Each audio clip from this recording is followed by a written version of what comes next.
Everybody can do it. It's open to everybody. It's not just Sri Ramakrishna. It's not just some mystics. It's not just people in the ancient times. It's us, every one of us here. It's আমাদের পক্ষে সম্ভব. Second, through Sri Ramakrishna we get a very fresh access to that ultimate reality.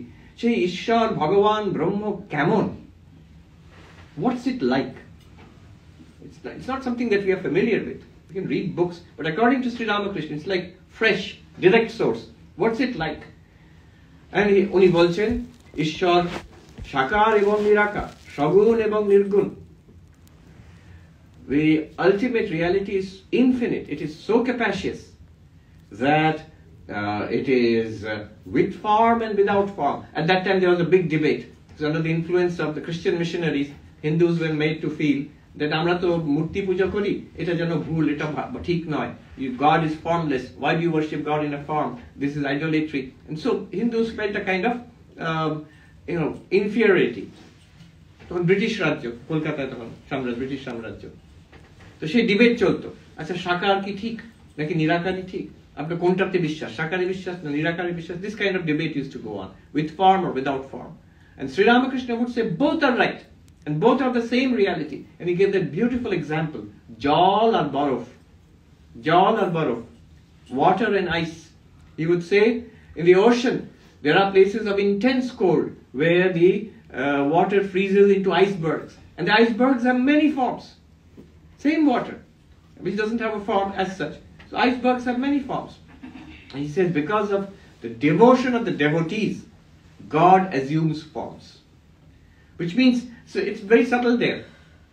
One might ask, for example, a question.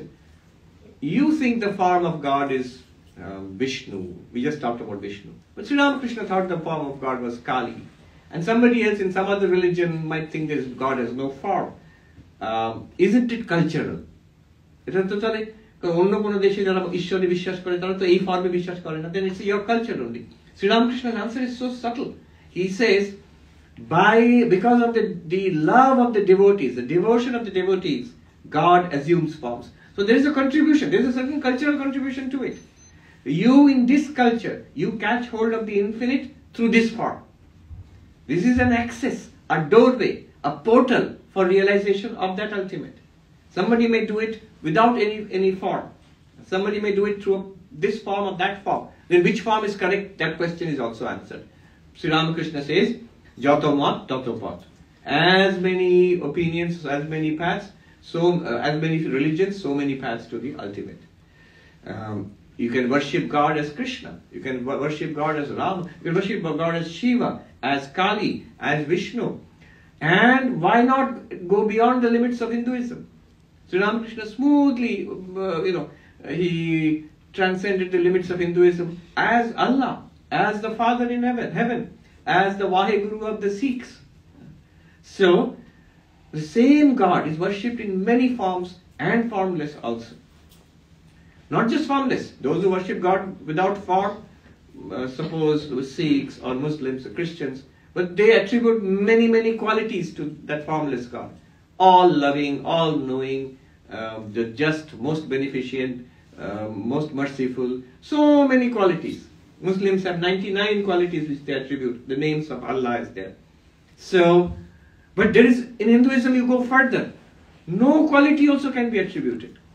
Ultimately you transcend what is called the absolute reality, Nirgun Brahma, where no form, no quality, Nirgun Nirakar. That also is the reality of God. So the ultimate reality is the Brahman of the Vedantin, which is beyond any attribute, existence, consciousness, bliss, Satchidananda. It is the formless God of in many Hindu traditions, in Sikhism, in Islam, Judaism, Christianity. It is the same God with form. And which form? Every form. Whichever form from ancient times, people have been worshipping God and experiencing God in that form.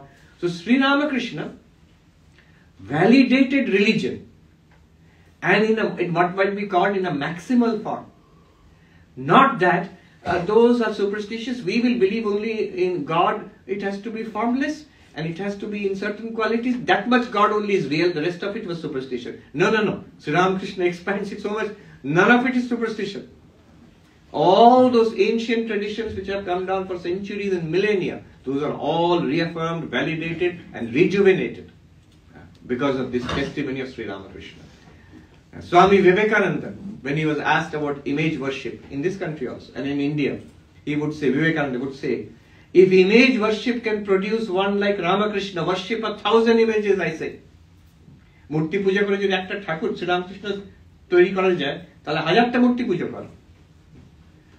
So this is the idea of God which Sri Ramakrishna gives us. Shagun, Nirgun, with attributes, without attributes, with form, without form. What form? Male form, female form, human form, non-human form. The form of Akash, Vayu, Agni, Prithvi, Jal, the 5 elements. As space itself, as fire, earth. So in all kinds, in nature, God appearing through nature, Prakriti. So, and then, Thakur aro egiye bolchen, Shagun, Nirgun, Nirakar, Shakar, এবং avatar. See, that same ultimate reality, which is not directly accessible to us, also becomes accessible to human beings in history, in time, as the incarnation. In Hinduism, you have আমাদের প্রাচীন সময় থেকে অনেক incarnation মানে অবতার আছে, রাম, কৃষ্ণ, আমাদের আমরা তো ভগবান বুদ্ধকেও অবতার মনে করি। গীত গোবিন্দ জয়দেবের 10টি অবতারের মধ্যে ভগবান বুদ্ধ স্বয়ং আছে। অদ্ভুত ব্যাপার, হিন্দুদের যে যে আত্মাকে মানে না, যে ঈশ্বরকে মানে না, তাকে আমরা বিষ্ণুর অবতার করে ফেললাম। তারপরে চৈতন্য মহাপ্রভু, তারপরে একটু দোল পূর্ণিমা আসছে, চৈতন্য মহাপ্রভুর জন্মদিন, তারপরে শ্রীরামকৃষ্ণ স্বয়ং আমরা বিশ্বাস করি অবতার তিনি। তো অবতার, ঈশ্বর কিন্তু অবতার হয়েও আসেন। সগুণ তিনি, নির্গুণ তিনি, সাকার তিনি, নিরাকার তিনি, অবতার তিনি। কোন অবতার? সব অবতার। শুধু যে আমাদের হিন্দু ধর্মে তা not only in Hinduism, Sri Ramakrishna would smoothly extend it to যিশু খ্রিস্টকে অবতার বলতেন, and he had this experience of Christ as an incarnation of God. So this is the idea that we get from of God from Sri Ramakrishna. আর উনি বলতেন আপনজন, God is your very own, not something to be. God is awesome, but also a better idea of God is someone who's very close to you, very dear to you.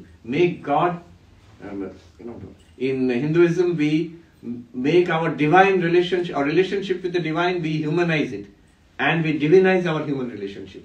মানে কি, ঈশ্বরের সঙ্গে আমাদের যে সম্পর্কটাকে, সেটাকে আমরা একটা, তিনি আমার বাবা কিংবা মা, তিনি আমার বন্ধু, তিনি হচ্ছেন মালিক, আমি হচ্ছি সেবক, এইরকম, তিনি আমার সন্তান।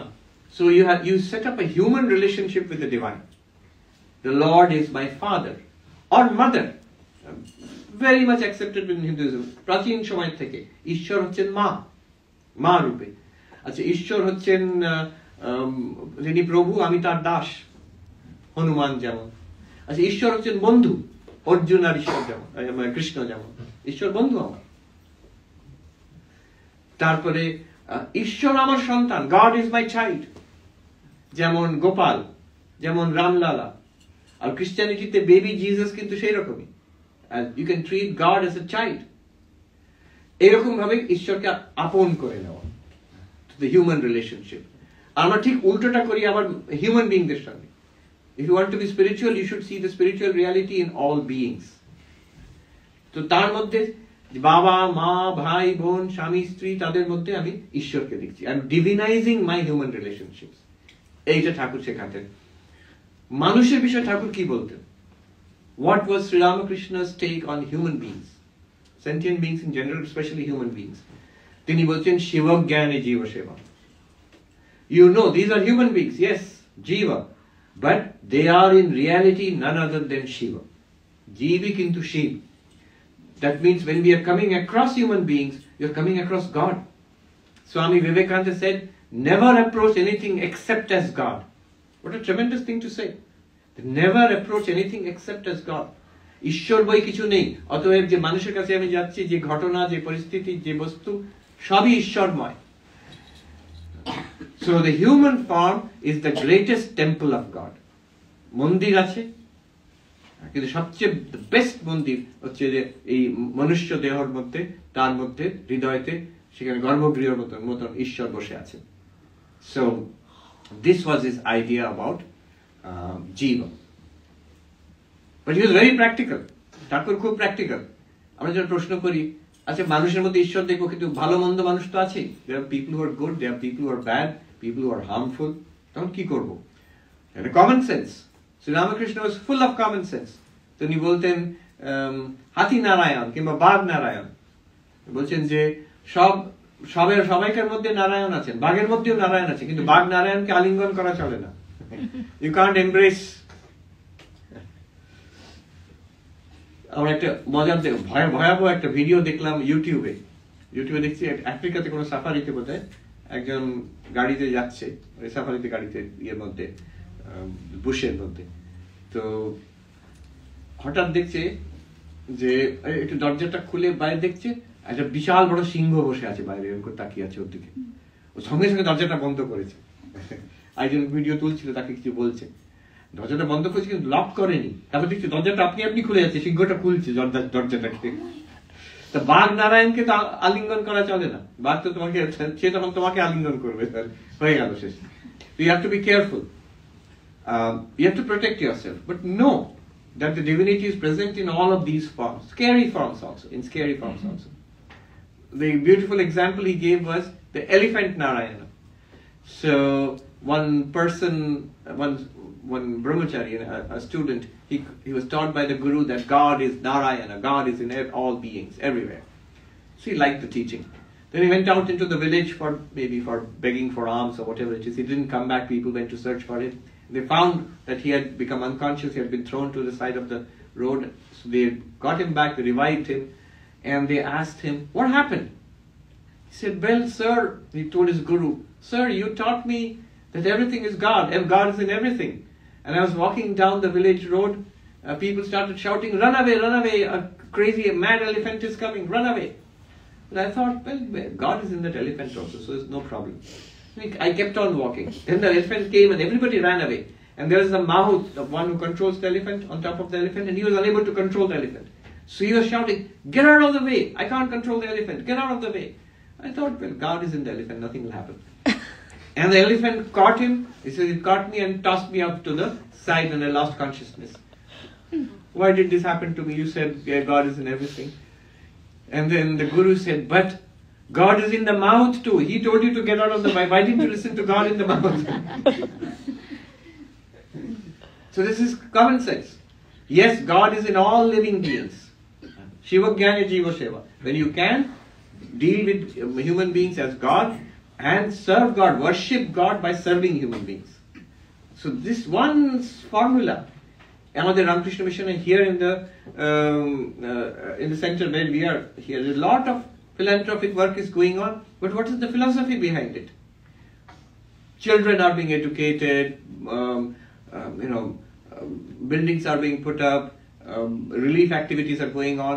All you're funding so many wonderful activities in India, Bangladesh, and other places. What is the philosophy behind it? This is called Shiva Jnana Jiva Seva. That knowing that God who is in all those people who are suffering, it's the same God in that form. How do I worship them? Vivekananda said, my God the hungry, my God the sick, my God the ignorant, my God the wicked. My God the wicked. Now how do you worship God who is coming as a hungry person, as a sick person, as an ignorant person, even as a wicked person, maybe in jail or somewhere? So you worship not with flowers, not like what I did here. You can't do that. You have to worship the hungry person, God coming as a hungry person. What kind of worship will you do? Food. What is your worship to the sick person? Medicine and treatment. What is your worship to God who comes as the uneducated child? Education. And even a bad person, what is your worship to God who comes to? How will you worship God in that form? Will you try to reform? Will you try to help that person to become better? Swami Vivekananda used to say, take whoever you find, take them where they are and try to give them an upward push. Or if you cannot, bow down and let them, wish them well, let them go their own way. Do not curse, do not condemn. যদি পারো মানুষকে সাহায্য করো, তাকে যেখানে আছে সেখান থেকে আরেকটু উপরে উঠতে সাহায্য করো। যদি না পারো দূর থেকে প্রণাম করো, কারোকে নিন্দা করো না। যে ক্রিটিসাইজ করা কোনো লাভ নেই। নেগেটিভ ক্রিটিসিজম করে আমার নিজের ক্ষতি হয়ে যায়, অন্যদের। দোষ দৃষ্টি, স্বামী বিবেকানন্দ বলছেন, weep that you see faults in others. আচ্ছা, খুব কড়া কথা বলেছেন। অন্যদের মধ্যে দোষ দেখছো, তাহলে তুমি নিজে বসে কাঁদো। তুমি কাঁদো, ওটা তোমার মধ্যে আছে। What does it mean? I never understood it. Then one sadhu explained it very nicely. একজন সাধু খুব ভালো ব্যাখ্যা করলেন যে দোষ দৃষ্টি দেখলে সেটা ক্ষতিটা, মানে আমার ক্ষতি কি করে হচ্ছে।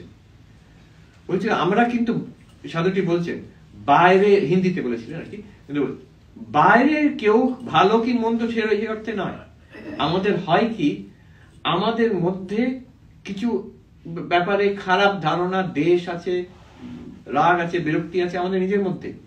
সেই জিনিসটাকে যখন বাইরে আমি দেখি, আমি মনে করছি দেখছি, তখন তার প্রতি একটা দ্বেষ হয়ে যায়, তার প্রতি একটা বিরক্তি, একটা রাগ, একটা দোষ সৃষ্টি হয়ে যায়। সেটা নিজের মধ্যে আগে দেখে সেটা বাইরে আমি তখন লক্ষ্য করি, ও এটা চোর, এই মিথ্যাবাদী, এই লোকটা নিকৃষ্ট লোক একটা। এটা কিন্তু প্রত্যেকটা নিজের মধ্যে আমি লক্ষ্য করেছি। আমি বুঝতে পারছি না, কিন্তু আমার নিজের মনে একটা ধারণা করে, এবার বাইরে সেটাকে আমি চিনতে পেরে ওখানে আমার রাগ হচ্ছে। কিন্তু বাইরে চিনতে পারছি মানে ভয়ঙ্কর কথা, এটা আমার মধ্যে আছে। সেই জন্য স্বামীজি বলছেন, weep that you see fault in others. আর সত্যি তো, যদি বেদান্ত একদম সত্যি হয়, ঈশ্বরই যদি সব জায়গায় আছেন, তাহলে সত্যি সত্যি দোষ নেই তো। আমরা যেগুলো আপাতত দোষ দেখছি, খারাপ দেখছি, মন্দ দেখছি, সেগুলো আপাতত সারফেস লেভেল। গভীরে গেলে সব জায়গায় সে এক সর্বব্যাপী ঈশ্বর আছে। The fault that we see is at the surface level. The truth is, deeper than the bad is the good, and deeper than the good is God. The fundamental reality is God. So the bad that we see, don't deny it, but don't think that is the final truth about that person. Each person has divinity in them, and so our goal is to bring out that divinity in that person. And by doing so, we are helped. So as Vivekananda says, let the giver kneel down and offer. Let the receiver stand up and receive. এটা আমি কাউকে আমি দয়া করছি না, এটা আমার নিজের প্রোগ্রেস হচ্ছে যখন মানুষকে আমি সাহায্য করতে পারি। তো ঠাকুরের এই একটা যে শিবজ্ঞানের জীব সেবা, কিন্তু কমন সেন্স, বাঘ নারায়ণ, হাতি নারায়ণ, এটা সাবধান থাকতে হবে, তাহলে নিজের জীবনটাকে তোলপাড় করে দিলে কাউকে সাহায্য করতে পারবে না। তারপরে ঠাকুরের যে প্রত্যেকটা ধর্মই হচ্ছে কিন্তু সেই ঈশ্বরকে পাওয়ার উপায়। এই যে ভগবান লাভ জীবনের উদ্দেশ্য ঠাকুর বললেন, এটা কি করে, উদ্দেশ্য কি করে পাবো, how will I realise God. প্রত্যেকটা ধর্ম একটা উপায়। What is the way to realise God? Every religion is a way to realise God. যেটা উনি বললেন, যত মত তত পথ, as many faith so many paths. এ প্রাচীন সত্য, একম সৎ বিপ্রা বহুধা বদন্তি। The truth is one, the wise speak of it differently. ঋগ্বেদের কথা, তখন থেকে হিন্দু ধর্মের মধ্যে আছে এটা। But this is something that is there implicitly in Hinduism and in Hindu culture. But Sri Ramakrishna ওটাকে explicitly করে, এটাকে as an important teaching. ঠাকুরের আজকে জন্মতিথি আমরা দেখছি আজকের যুগে কতটা দরকার। 21st century. We think of ourselves as so modern, in the age of AI.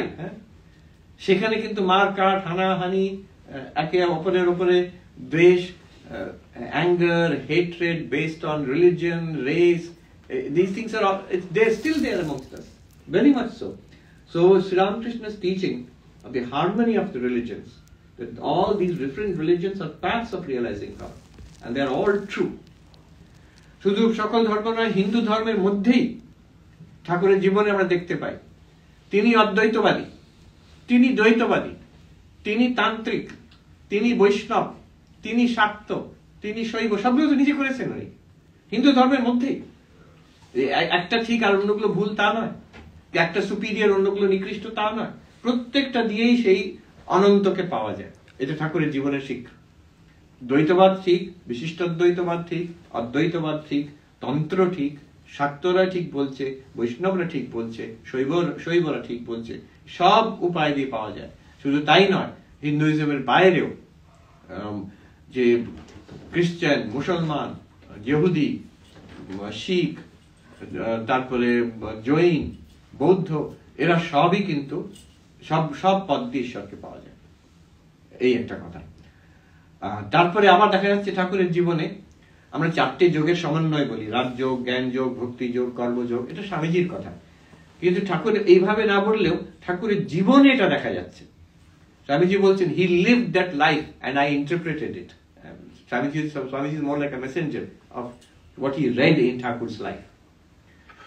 So ঠাকুর ভক্তি দিয়ে ঈশ্বরকে লাভ করছেন, জ্ঞানের পথে বিচার দিয়ে করছেন, আবার ধ্যানের পথে সমাধিস্থ হয়ে ঈশ্বর অনুভূতি করছেন। মানুষের আবার শিবজ্ঞানের জীবসেবা বলছেন, কর্মযোগের সূত্র ধরিয়ে দিচ্ছেন। কর্মযোগ দিয়ে, জ্ঞান যোগ দিয়ে, ভক্তি যোগ দিয়ে, রাজযোগ দিয়ে, প্রত্যেকটা পথে দিয়ে। আর তারপরে কথামৃত, যে ইফ ইউ রিড কথামৃত দেখবেন একটা প্যারাগ্রাফ হচ্ছে ভক্তির কথা বলছেন, ঠিক তার পরের প্যারাগ্রাফে নির্বিকল্প সমাধির কথা বলছেন, তারপরে প্যারাগ্রাফে বেদান্ত বিচার হচ্ছে, জাগ্রত স্বপ্ন সুষুপ্তি, এসব মিথ্যা। ঠাকুর এটা সবগুলোকে সমন্বয় করেছে, যে এই সব পথ দিয়ে তাকে পাওয়া যায়, প্রত্যেকটা যোগ দিয়ে তাকে পাওয়া যায়, প্রত্যেক ধর্ম দিয়ে তাকে পাওয়া যায়। এটা গ্রেট গ্রেট মেসেজ ঠাকুরের, কিভাবে তাকে পাওয়া যায়। তবে এসব বলা সত্ত্বেও এটা মানতে হবে, যদি কেউ কথামৃত পড়ে এটা পরিষ্কার হয়ে যাবে, তার একটা স্পেশাল এমফেসিস ওয়াজ অন ভক্তি। ভক্তির ওপরে তার একটা জোর ছিল, যেটা দেখা যাচ্ছে কথামৃত, থ্রু আউট কথামৃত। অন্য সব পথই ঠিক, কিন্তু ভক্তি পথ ঠাকুর বলছেন কলিতে নারদিয়া ভক্তি। কলিযুগে সবচেয়ে সহজ পথ হচ্ছে ঈশ্বরের ভালোবাসা, ঈশ্বরের প্রেম, ঈশ্বরের ভক্তি। ঠাকুর এই জ্ঞান, ভক্তি এসব কথা বলেও, ধ্যান, সমাধি, কিন্তু he gave a lot of emphasis on morals, on a moral life, on an ethical life. সত্য কথা থেকে একটু এদিক সেদিক উনি সহ্য করতে পারতেন না। He couldn't bear a slightest deviation from the truth in his own life, in his teachings, and in the way he trained others around him, disciples. He wanted us to be very, very particular about truth. যে সব ছাড়া যায়, সত্যকে ছাড়া যায় না। আবার এটা বলছেন সত্য হচ্ছে কলির তপস্যা।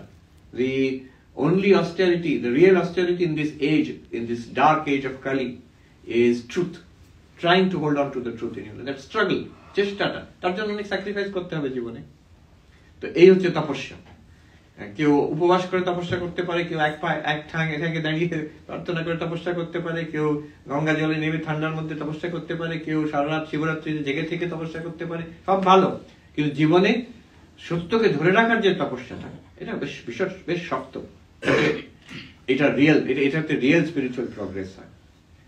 আমরা পারি না কেন, সেটাও ঠাকুর বারে বারে কথার ভেতরে দেখলে পাতায় পাতায় আছে। কাম কাঞ্চন ত্যাগ। আমরা ঠাকুর বলছেন যে 3 জন বন্ধু, তারা মাতাল, বাড়ি যাবে রাত্রিরে, নৌকোতে বসে they started rowing. 3 friends were drunkards. They were rowing the boat at night. In the morning they found they were exactly where they had started. সারা রাত ধরে they have been rowing all night. What happened? They had forgotten to remove the anchor. যে বাঁধা আছে দড়িটা, ওটা খুলতে ভুলে গেছে। আমাদের বাঁধা আছে, সেটা কাটতে হবে। এই যে সংসার ত্যাগ মানে কি? সংসার ত্যাগ মানে কি গেরুয়া করে পালিয়ে যাবো বাড়ির থেকে, যেমন আমি করেছি, নাকি ঠাকুর বলছেন পান মাছ ত্যাগ, সে কি ত্যাগ? কাম কাঞ্চন ত্যাগই ত্যাগ, নাকি ভেজিটেরিয়ান হয়ে যাব?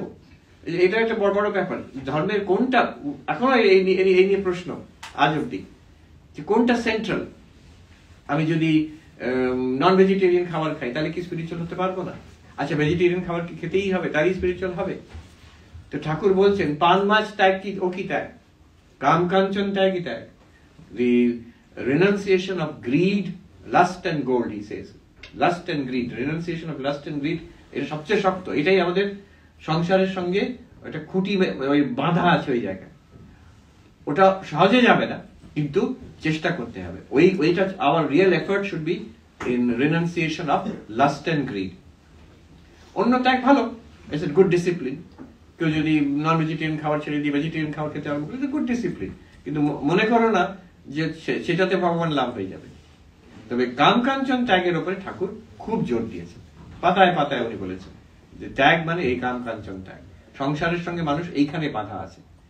আবার বলছেন যে ওই জল একজনকে খেতে সে জল এনেছে চাষ করার জন্য, they are rice farmers, so you have to get water into the field. Now in somebody's field there were holes in the embankments, all the water went out.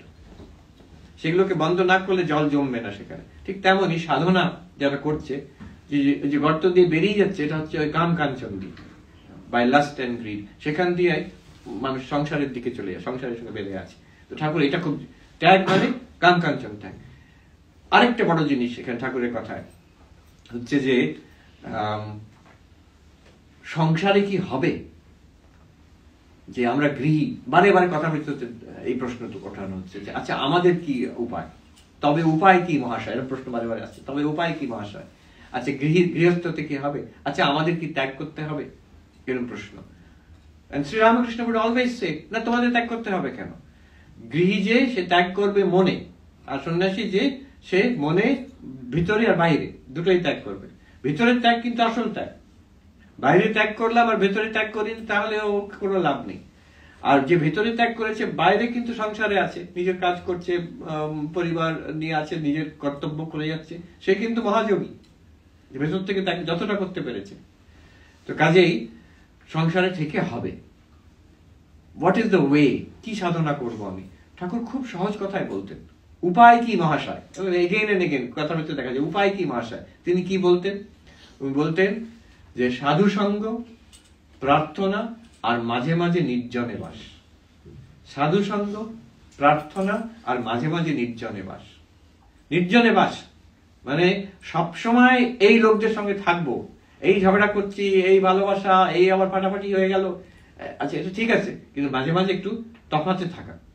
এই মন্দিরে চলে এলাম, আশ্রমে চলে গেলাম, কোনো রিট্রিটে গেলাম, কিংবা নিভৃতে আমার ঘরের মধ্যেই আমার এক কোণে একটা কোণ থাকবে যেখানে হয়তো আমি ঠাকুরমা স্বামীজিকে সাজিয়ে রেখেছি, আর আমার আসন একটা আছে, সেখানে আর কিছু না, পড়াশোনাও না, শুধু জপ করবো, ঠাকুরের কাছে বসে থাকবো। ঠাকুর বলতেন কি সুন্দর কথা, ধ্যান করবে মনে বনে কোণে। বনে মানে কোনো নিভৃত জায়গায়, সেই পাহাড়ে হতে পারে, জঙ্গলে হতে পারে, রিট্রিটে হতে পারে, আর আশ্রমে হতে পারে, মন্দিরে হতে পারে, সেটা হচ্ছে বনে, মানে দূরে চলে যাওয়া, ফিজিক্যালি দূরে চলে যাওয়া। আরেকটা হচ্ছে কোণে। আচ্ছা ঘরের মধ্যে সব জায়গায় ব্যস্ত, একটা কোণ আমি রেখেছি ডেডিকেটেড কোণ, একটা পুরো ঘরও বলছে না, ঘরের বাড়ির মধ্যে এখন তো বড় বড়, নিউ ইয়র্কে ছোট ছোট বাড়ি, কিন্তু এই নিউ ইয়র্কে বাইরে গেলেই এভরিবডি হ্যাজ বিগ হাউসেস। একটা ঘর রাখা যেতে পারে, ঠাকুর ঘর। ঘর না হলে ঘরের মধ্যে একটা কোণ। আমি দেখেছি একজন ভদ্রলোক, তিনি তার ঘরে ছোট্ট ঘর, একটা বেডরুম, বেডরুমের একটা বিছানার ওপরে একটা কোণ হচ্ছে ওখানে সাজিয়ে রেখেছেন ঠাকুরমা স্বামীজিকে, আর কথা মৃত্যু করে একটা বই তৈরি আছে, ওইটা ওনার কোণ। আচ্ছা সেটাও যদি না পাওয়া যাচ্ছে, সেটা প্রায় সবাই পায়, চেষ্টা করে করা যেতে পারে, সেটাও যদি না পাওয়া যাচ্ছে, মনে ভেতরে ভেতরে আমি তো নিবৃত, আর কেউ নেই, আমি আছি শুধু। এই যে আমার অত রকম চিন্তা, অ্যাংজাইটি, বলছিলাম সাইকোলজিস্টের, ফিয়ার, অ্যাংজাইটি, ওয়ারি, তিনটের মধ্যে তফাৎ কি? ফিয়ার, অ্যাংজাইটি, ওয়ারি। সাইকোলজিস্ট বলছে যে ফিয়ার হচ্ছে যেটা থেকে ভয় হচ্ছে সেটা সামনে এসে গেলে, যেমন কুকুর, সাপোজ আমি কুকুরকে ভয় পাই, সাপোজ যে কুকুরটা সামনে এসে গেছে, আমার তখন মনে হচ্ছে আমাকে কামড়াবে বলে, অলরেডি এসে গেছে, then the feeling I get is fear. কিন্তু কুকুর নেই, সামনে নেই, হয়তো দূরে আছে, কি আসবে, কি আমার হয়তো ওই বাড়িতে যাবো যেখানে কুকুর আছে, ভেতর থেকে আমার একটা অ্যাংজাইটি হতে আরম্ভ করছে। কোনো সমস্যা এখন আসেনি, কিন্তু হতে পারে, হতে যাচ্ছে, এরকম একটা অ্যাংজাইটি। হ্যাঁ, ডেন্টিস্টের কাছে যাচ্ছি বা দাঁত তুলছে, তখন অ্যাংজাইটি হতে আরম্ভ করছে, সেটা হচ্ছে অ্যাংজাইটি, সেটা ফিয়ার না। আর কুকুর সামনেও নেই, দূরেও নেই, কোথাও কোনো কুকুর নেই, কিন্তু মাথার মধ্যে বলি যদি কুকুর এসে কামড়ে দেয় তখন কি হবে, আচ্ছা এটা হলে কি, এটা হচ্ছে ওয়ারি। ওয়ারিটা হচ্ছে ব্যাপক আর মোস্ট ইউজলেস। অ্যাংজাইটি ক্ষতিকারক খুব, ফিয়ারটা ন্যাচুরাল হতে পারে কিছুক্ষণের জন্য। এনিহাও এগুলো হচ্ছে, তো এগুলো হচ্ছে ঠাকুর বলছেন, একটা হচ্ছে যে মাঝে মাঝে দূরে চলে যাওয়া, নির্জনে বাস। দ্বিতীয় বলছেন প্রার্থনা, ঈশ্বরের সঙ্গে, ভগবানের সঙ্গে কথা বলবে মনে মনে। একজন বলল, you are not crazy if you talk to God, but if God talks back to you then you get worried. আমি যদি ঈশ্বরের সঙ্গে কথা বলি, এটা পাগলের লক্ষণ নয়। আর পাগলের লক্ষণ কি হচ্ছে, যে ঈশ্বর আমার সঙ্গে কথা বলতে আরম্ভ করেছে। ঠাকুরের সঙ্গে মা কালী কথা বলতে পাগল একটা, সেটা খুব কচিত উচ্চ অবস্থায় হতে পারে, কিন্তু আমি ঈশ্বরের সঙ্গে কথা নিশ্চয়ই বলতে, ঠাকুর বলছেন প্রার্থনা করবে, আমার যেটা সংসারের সমস্যা সেটা ঈশ্বরের কাছে নিবেদন নিশ্চয়ই করতে পারবো, কেন করবো না, আমি I will certainly do it. আমি তার ছেলে, আমি তার মেয়ে। ঠাকুরকে আমরা অনেকে মা রূপে দেখেন, মা কালীরই অবতার ছিলেন। মার কাছে আমি তার ছেলে, আমি তার মেয়ে। আমার বাবা মার কাছে যেমন বলতে পারি, আমি can't I tell that to mother, নিশ্চয়ই। মা তো বলেই গেছেন, আর কেউ থাকুক আর না থাকুক সবসময় মনে রাখবে তোমার একজন মা আছে, that you have a mother. তিনি আছে, সত্যি আছে, এটা ঠাকুর প্রমাণ করে দিয়ে গেছেন, ঈশ্বর আছেন, ঈশ্বর শোনেন। মাস্টার মহাশয় বললেন না যে হ্যাঁ হ্যাঁ কিন্তু তিনি তো কর্তা, তিনি কাউকে অজ্ঞানে রেখেছেন, কাউকে চৈতন্য। ঠাকুর বলছেন না, আন্তরিক হলে তিনি শুনবেনই শুনবেন। এত বড় আশ্বাস দিচ্ছেন, ট্রেমেন্ডাস কনভিকশন, যে তিনি শুনছেন, যিনি ঈশ্বর, যিনি বিশ্ব ব্রহ্মাণ্ডের কর্তা, যিনি জগতের সৃষ্টি স্থিতি লয় করছেন, যিনি আমার জীবনের, আমার তো এইটুকু জানি, আমার জন্ম জন্মান্তরের কথা যিনি জানেন। ঠাকুর বলছেন মাস্টার মহাশয় প্রণাম করেছে, ঠাকুর বলছেন তুমি বলো, তোমার ইহকাল পরকাল আমি সব জানি। তোমার মাস্টার মহাশয় বলছেন হ্যাঁ আপনি জানেন, যে কথা আমার জানা নেই, জন্ম জন্মান্তরে কি হয়েছে, পরে কি হবে, সব দিন যার কাছে খোলা বই। শ্রীকৃষ্ণ বলছেন অর্জুনকে যে তোমার আর আমার অনেক জন্ম হয়েছে, আগে আমরা অনেকবার এসেছি, তোমার কিচ্ছু মনে নেই, আমার সব মনে আছে, তোমার জীবনের বিষয়ে আমার জীবনের বিষয়। তো এটা ঈশ্বরের লক্ষণ, ঈশ্বর জানেন, তিনি শুনছেন। তো এই আন্তরিক প্রার্থনা করবে। আর বলছেন সাধু সঙ্গ, যে যারা ভক্ত, যারা সাধু সন্ন্যাসী, তাদের কাছে যাওয়া, তাদের সঙ্গ করে, তাদের কথা শোনা। উপায় কি? এই তিনটে বলেছেন, সাধু সঙ্গ, প্রার্থনা, আর মাঝে মাঝে নির্জনে বাস। নির্জনে বাসটা উনি সহজ করে দিচ্ছেন, মনে মনে কোণে। বনে যাওয়া যদি যেতে পারি না, কুইন্সে কোথায় যাবো বনের মধ্যে, তো আশ্রমে যেতে পারবো, তাও যদি না হলো তাহলে কোণে, বাড়ির কোণে, তাও যদি না হলো মনের মধ্যে ডেফিনেটলি। কৃপার কথা ঠাকুর বলছেন কি চাই? ব্যাকুলতা আর কামকাঞ্চন চাই, এই দুটো একসঙ্গে। কিসে ভগবান লাভ হয়, এই প্রশ্ন কথা বৃত্ততে আসছে। কিসে হয়? ঠাকুর বলছেন ব্যাকুলতাতে হয়। কি ধ্যান করলে হয়, নাকি তন্ত্র করলে হয়, নাকি মন্ত্র করলে হয়? ঠাকুর বলছেন এগুলো সব টেকনিক, এর পেছনে একটা কন্ডিশন, ব্যাকুলতা আছে, চাই কিনা। তিনি একটা জিনিস দেখবেন, আমার হৃদয়তে চাহিদা আছে কিনা। কোন টেকনিক আমি করছি, কোন ধর্মের কোন বই পড়ছি, কি পোস্টারে বসে আমি কি বিপাশনা মেডিটেশন করছি, না কুণ্ডলিনী মেডিটেশন করছি, নাকি অদ্বৈত মেডিটেশন করছি, ও সেকেন্ডারি কথা। আমার ভেতরে হৃদয়ের ক্রন্দন আছে কিনা, যে আমি চাই তোমায়। ঠাকুর প্রমাণ করে দিয়েছেন শুধু ব্যাকুলতা দিয়ে মা কালীর দর্শন। উনি তো কাঁদতেন শুধু মা কালীর জন্য, শুধু ব্যাকুলতা দিয়ে ভগবান দর্শন হয়েছে ঠাকুরের তার জীবনে। কিন্তু কাঁদতেন যে আজ আরেকটা দিন চলে গেল, মা দেখা দিলি না তুই। তার কি সাধনা? সেই কান্নাটাই তার সাধনা ছিল, ব্যাকুলতাটাই তার সাধনা। শুধু ব্যাকুলতা দিয়ে ঈশ্বর লাভ করে দেখিয়ে দিলেন তিনি। আর এরা কতজন, একজন ভক্ত মানুষ তার সামনে বসে জপ করছেন, ঠাকুর বলছেন এরা এত জপ করে কিছু হয় না কেন? বলছেন তার জপের মালাটা নিয়ে বলছে আমি তো একবার জপ করলেই সমাধি হয়ে যাচ্ছে। বলছে দেখ, বাঁ হাতে কখনো করতে নেই, উনি বাঁ হাতে নিয়ে করে বলছে বাঁ হাতে করতে না করতেই সমাধিস্থ হয়ে যাচ্ছে। তফাৎ কেন? তফাৎ হচ্ছে ওই ব্যাকুলতা। ব্যাকুলতা আসবে কি করে? বলছে কামকাঞ্চন ত্যাগ। আমি যদি ওই বাধা আছে, আমার একটা খুঁটি বাধা আছে এক জায়গায়, সেটা যদি না ছাড়াতে পারি, ও ব্যাকুলতাও আসবে না। আমার হৃদয়ের চাহিদা তো একটাই, চাহিদা যদি জগতের দিকে ভাসছে সবসময়, তাহলে আর কি বাকি রইল কোথায় ঈশ্বরকে ডাকার জন্য? অতএব ওইখান থেকে তুলে ওটাকে ঈশ্বরের দিকে, ঠাকুর বলছেন মোড় ফিরিয়ে দাও। এর সঙ্গে কৃপা, এটা ঠিক। এত সব যে আমরা করব, কিন্তু এগুলো কোনোটাতে ঈশ্বর লাভ হয় না। ঈশ্বর লাভ তার কৃপাতে হয়। তিনি দয়া করে দেখিয়ে দেন বলে হয় সব। It's a fact. আমাদের একজন সন্ন্যাসী মহারাজ, তিনি অনেক বড় বড় জায়গায় কাজ করেছেন। এমন জায়গায় আমাদের ইন্ডিয়াতে, মেঘালয়তে এক জায়গায় আছে চেরাপুঞ্জিতে, খুব শক্ত জায়গা, সেখানে উনি একমাত্র কাজ করতে পেরেছেন, অন্যরা সবাই পালিয়ে এসেছিল। এসব অনেক ঘটনা আছে। তো তার এখন অনেক বৃদ্ধ বয়স, শরীরও খারাপ হয়ে গেছে। আমি তার সঙ্গে দেখা হলো 2 বছর আগে, বললাম মহারাজ আপনাকে দেখে আমাদের তো সবাইকার একটা ইন্সপিরেশন আসে যে আপনি কিভাবে সব কঠিন পরিস্থিতিকে সামলেছেন। তিনি কিন্তু আমাকে বললেন যে না, তা নয়, এখন বুঝতে পারছি ঠাকুর যেমনটি করিয়েছেন তেমনটি করেছেন। এটা যে আমি খুব বিরক্ত করে আমি করেছি তা নয়, এটা ঠাকুর যেমনটি করিয়েছেন তেমন। এই কিন্তু যে কৃপা, আমাকে এটা বুঝতে হবে যে আমাদের জীবনেও ঈশ্বর যেমন করে করাচ্ছেন তেমনই চলছে আমাদের জীবনে। কৃপা কি করে হবে? এখানে ঠাকুরের খুব সুন্দর কথা, কৃপার বাতাস তো বইছে, পাল তুলে দাও। তুমি গঙ্গার ধারে থাকতে তুমি দেখতে এই ছোট ছোট নৌকোগুলো যাচ্ছে, তারা কি করে? বাতাস তো বইছে, ওরা একটা ছোট ক্লথ, একটা ক্যানভাসের মতন তুলে দিল, সেটা যেই বাতাসটাকে ধরলো তারা সুন্দরভাবে ভেসে চলে যাচ্ছে, কোনো আর পরিশ্রম করতে হচ্ছে না।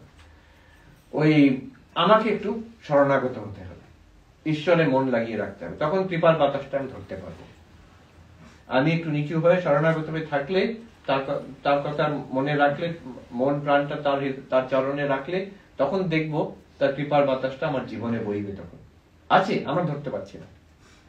পাল তুলে দেওয়া হচ্ছে মানে ওই একজন এখানে আমেরিকাতে উনি সেলিং করেন, উনি বলেন পাল তুলে দাও, কিন্তু ইজি নয়। আমি সেলিং করে দেখেছি, পাল তুলতে অনেকটা শিখতে হয় কিভাবে। ঠিক তেমনই সাধনাতেও সারেন্ডার করা, ইটস নট ইজি। সারেন্ডার করাটাও চেষ্টা করতে হয়, আমাদের ইগো এমন সারেন্ডার করতে দেয় না। তো নিজেকে আত্মসমর্পণ করা, পাল তুলে দেওয়াটা। ঠাকুরের যে ইনস্ট্রাকশন গুলো ওই বইতে ভজনানন্দজি মহারাজ লিখছেন, এক হচ্ছে মডার্ন। আমরা গীতা উপনিষদে একই কথা আছে, কিন্তু আজকালকার দিনের সব উপমা দিয়ে, এক্সাম্পল দিয়ে, গল্প দিয়ে, একদম you can relate it to our life. এই তো 150 বছর আগে, আজকের যুগের মানুষ। শ্রীকৃষ্ণ কবেকার মানুষ, এমনকি চৈতন্য মহাপ্রভু কবেকার মানুষ, একদম আজকের যুগের যুগাবতার, ইটস মডার্ন। সেকেন্ড, ঠাকুরের কথাগুলো কিন্তু প্র্যাকটিক্যাল। প্রত্যেকটা, উনি বলছেন না যে আগে তুমি সব সন্ন্যাস করে, ত্যাগ করে, সাধন চতুষ্টয় সম্পন্ন হয়ে, বিবেক বৈরাগ্য সব নিয়ে এসো, তারপরে তোমার বেদান্ত শিক্ষা হয়, জ্ঞান হবে। বলছে না, তুমি যেমন আছো তুমি আসো, আমি তোমাকে দেখিয়ে দিচ্ছি কিভাবে তুমি এমন জিনিস শিখিয়ে দিচ্ছেন। গৃহস্থ থেকেও হবে, উনি বলছেন সাধু সঙ্গ, প্রার্থনা, মাঝে মাঝে নির্জনে বাস, প্র্যাকটিক্যাল সাজেশন ওরা প্রত্যেকটাতে। যে যেখানে আছে, সে যদি আন্তরিক ভাবে চায় আমি ঈশ্বর দর্শন করতে চাই, ঠাকুর বুঝিয়ে দিচ্ছেন কিভাবে করতে পারে। সংসারে কিভাবে থাকবো, বড় লোকের বাড়ির ঝির মতন থাকবে। এক্সাম্পলটা সবাই বুঝতে পারে, like a maid servant in a rich man's house, so she knows that this যাকে বলছি রাম, যদু, বড় লোক বাবুর ছেলে, তাকে আমি নিজের আপন বলে মানুষ করছি, কিন্তু আমি জানি এরা আমার কেউ নয়। যেদিন বলবে তোমার চাকরি থেকে যাও, তোমার আমাকে চলে যেতে হবে। সংসার কিন্তু ঠিক ওই রকম, যেদিন আমাকে চাকরি থেকে ছাড়িয়ে দেবেন, অল গান, বাবা মা স্বামী স্ত্রী ছেলে মেয়ে নাতি নাতনি এক মুহূর্তে সব হাওয়া হয়ে গেল। অতএব যেমন সেই বড় লোকের বাড়ির ঝি জানে যে আমার আসল জন গ্রামে, আমার বাড়িতে আছে, এরা আমার কেউ না, এখানে আমার কিন্তু কর্তব্য করতে হবে, আমার সেবা করে যাব, সেটা মন প্রাণ দিয়ে করে যাব। আমাকে যেহেতু এখানে তিনি লাগিয়েছেন কাজে, আমি মন প্রাণ দিয়ে করে যাব, তাদের ভালোবেসে, তাদের যত্ন করে, কিন্তু অ্যাটাচমেন্ট নয়, অ্যাটাচমেন্ট নয়। সংসারে যারা আছেন আপনারা ভালো করেই জানেন কত ধাক্কা, কত দুঃখ, কত আঘাত সংসারে আসে, সেগুলো কিন্তু আমাদের অ্যাটাচমেন্টের জন্য আসে। আমরা না জেনেই অ্যাটাচমেন্টের জাল বুনে রাখি, তো সেগুলো যখন ধাক্কা লাগে সেখানে কষ্ট, ভীষণ কষ্ট। আমি যাতে ধরে থাকি ঈশ্বরকে, বড় লোকের বাড়ির ঝির মতন কাজ করে যাবো এই সংসারে, কিরকম প্র্যাকটিক্যাল সাজেশন। তারপরে ঠাকুরের সাজেশন গুলো হচ্ছে খুব মানে যাকে বলে হারমোনিয়াস। তিনি ধর্মের সমন্বয়, যোগের সমন্বয়, কাজের সঙ্গে সাধনার সমন্বয়, এসব সমন্বয় করে উনি সাজেশন গুলো দিয়েছেন।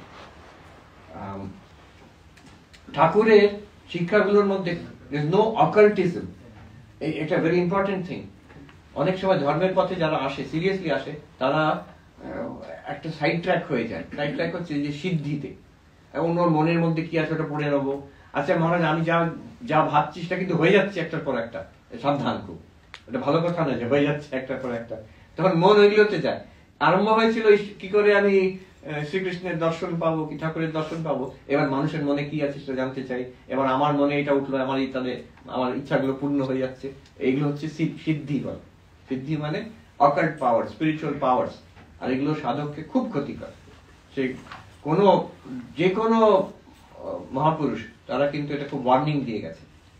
ঠাকুর এটাকে খুব কড়া ভাবে, যে অলৌকিক ভাবে অনেক কিছু অলৌকিক ঘটনা ঠাকুরের জীবনে আছে, কিন্তু ওগুলোকে উনি চাপা দিয়ে রেখেছে। যেটা ধর্মের পথ সেটা প্রশস্ত পথ, একদম free way, clear, straight, well Litt.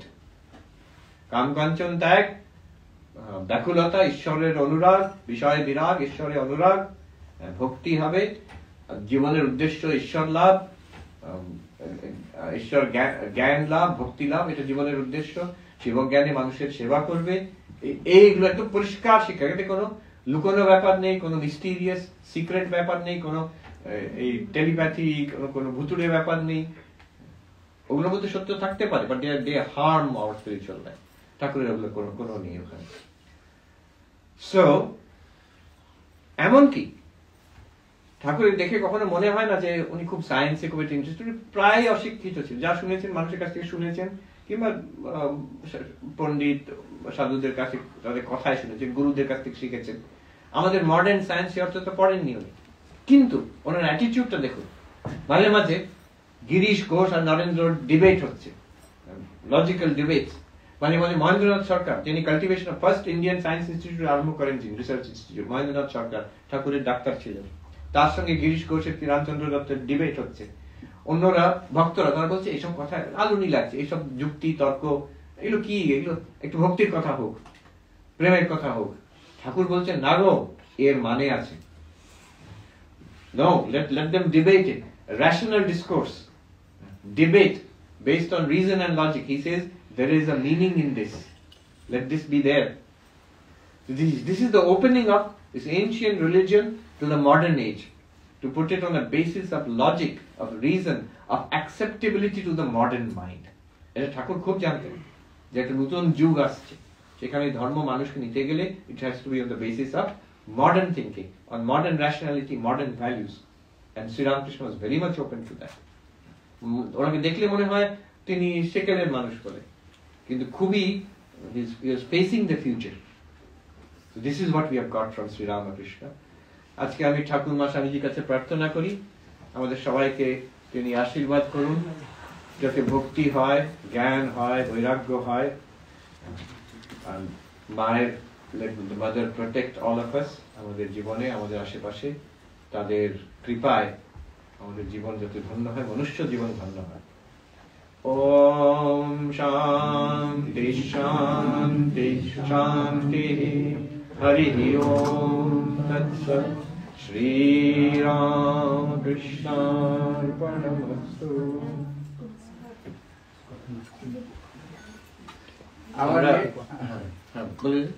Our next program will be on April 5th, 5 April, একই সময়, স্বামী শিবার্চনানন্দ, assistant of Swami Chetanananda ji from St.